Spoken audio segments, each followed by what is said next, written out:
داستان عشق written by Dr. Lara.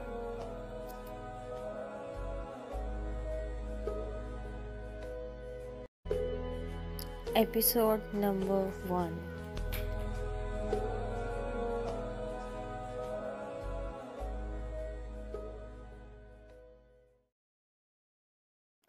آج کی صبح کا آغاز کچھ عجیب سی لہر کے ساتھ ہوا۔ کچھ عجیب سی کیفیت لگی، شاید کچھ ادھورا پن تھا یا ادھورا احساس، یا پھر وہ خواب جو صرف خواب کی حد تک تھا، جو بھی تھا جیسے بھی تھا، ادھورا سا تھا، ادھورا سا۔ آیت یہ سب سوچ ہی رہی تھی کہ اچانک دروازے پر دستک ہوئی۔ آیت کمرے سے نکلتی باہر کی جانب ہوئی۔ کون؟ باجی ہم، حسنہ۔ آیت نے جلدی سے دروازہ کھولا اور حسنہ سے مخاطب ہوئی۔ روز کی طرح آج بھی دیر سے؟ باجی گھر کام تھا اس وجہ سے۔ آگے سے خیال کرنا، آپ تو جانتی ہیں کہ اماں کو گندگی پسند نہیں۔ جی باجی میں جانتی، آگے سے خیال کروں گی۔ جی بہتر کہتی وہ اندر چلی گئی۔ آیت کے والدین 10 برس پہلے ہی ایک حادثے کا شکار ہو گئے۔ تب آیت صرف 10 سال کی تھی۔ آیت کا نہ تو کوئی بھائی تھا نہ بہن، صرف وہ اور اس کی دادی جن کا نام عالیہ بیگم ہے، ایک صفائی پسند خاتون تھی۔ کیونکہ عالیہ بیگم کے شوہر سلیم حاکم میں گورنمنٹ ملازم تھے۔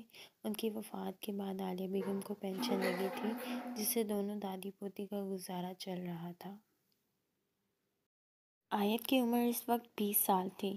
آج اس کا انٹر کا رزلٹ آنا تھا۔ اس کا دل زور زور سے دھڑک رہا تھا۔ اس کو گھبراتا دیکھ عالیہ بیگم اس کے پاس آئی۔ آیت کیوں پریشان ہو بیٹا؟ آج رزلٹ ہے اماں، بس اسی لیے۔ بیٹا گھبراؤ نہیں، انشاءاللہ سب بہتر ہوگا۔ جی اماں کہتے ہی وہ کچن کی طرف ناشتہ بنانے چلی گئی۔ کچھ دیر بعد آیت نے ناشتہ لگایا اور دونوں نے ناشتہ کر کے فارغ ہوئی ہی تھی کہ اچانک آیت کا فون بجا۔ آیت نے جیسے ہی فون اٹھایا، آیت کا فون سنتے ہی آنکھوں میں خوشی کی لہر کھل اٹھی۔ جیسے ہی فون بند ہوا وہ عالیہ بیگم کے گلے لگی۔ اماں اماں، جی میری جان بتاؤ تو کچھ ہوا کیا ہے؟ اماں آپ یقین نہیں کرو گی، میں بہت اچھے نمبروں سے پاس ہوئی ہوں اور آرام سے اب میرا یونیورسٹی میں ایڈمیشن ہو سکتا ہے۔ اماں آپ کو میں بتا نہیں سکتی کہ آج میں کتنی خوش ہوں۔ میں ابھی شکرانے کے نفل ادا کرنے جا رہی ہوں، اور دیکھنا مجھے ضرور یقین ہے کہ آگے بھی انشاءاللہ سب اچھا ہوگا۔ ضرور میری بچی، خدا کا شکر ہر وقت ادا کرنا چاہیے۔ مجھے تم پر بہت فخر ہے اور انشاءاللہ آگے بھی ضرور اچھا ہوگا جو اللہ نے چاہا۔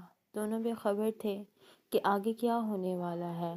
ان کا نصیب ان کو کہاں سے کہاں لے جائے گا۔ دونوں کس جگہ سے، کس بات سے، کس جہاں سے انجان تھے، جو وہ کچھ جانتے ہی نہیں تھے۔ نہ جانے وہ کب ان کے سامنے آ کھڑے ہوتا، نہ جانے کون سی آزمائش لکھی تھی ان کے نصیب میں، نہ جانے کون سا وہ عمل تھا جو اس کے سامنے آنا تھا۔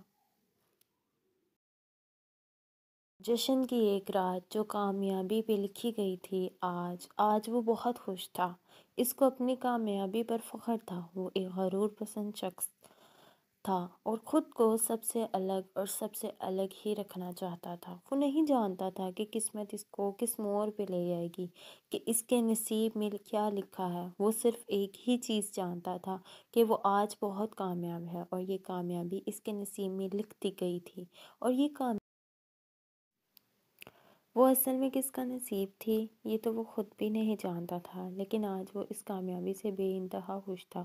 وہ بیڈ سے اتر کر اپنے کپڑے اٹھائے، واش روم کی جانب بڑھا۔ کچھ لمحے بعد وہ واش روم سے باہر آیا اور اپنا رخ شیشے کی جانب کیا۔ بالوں میں کنگھی کی، وہ خود کو نہ پہچان سکا۔ کیا وہ وہی تھا جو پچھلے 10 سالوں سے اس دن کا انتظار کر رہا تھا؟ ہاں وہ وہی تھا جس نے آج اپنی محنت پہ، اپنے بلبوتے پہ آئی ٹی کمپنی کھولی، جو کہ ورلڈ انٹرنیشنل کمپنیوں میں سے ایک تھی۔ آج وہ اتنا کامیاب تھا، اتنا کامیاب تھا، لیکن وہ اپنی کامیابی کسی کے ساتھ نہ منا سکا۔ وہ صرف اپنی دادی جس کا نام روبینہ بیگم تھا، ان کے ساتھ رہتا تھا۔ کبیر کے والدین کس طرح مارے گئے، کیسے مارے گئے، کسی کو کوئی خبر نہ تھی۔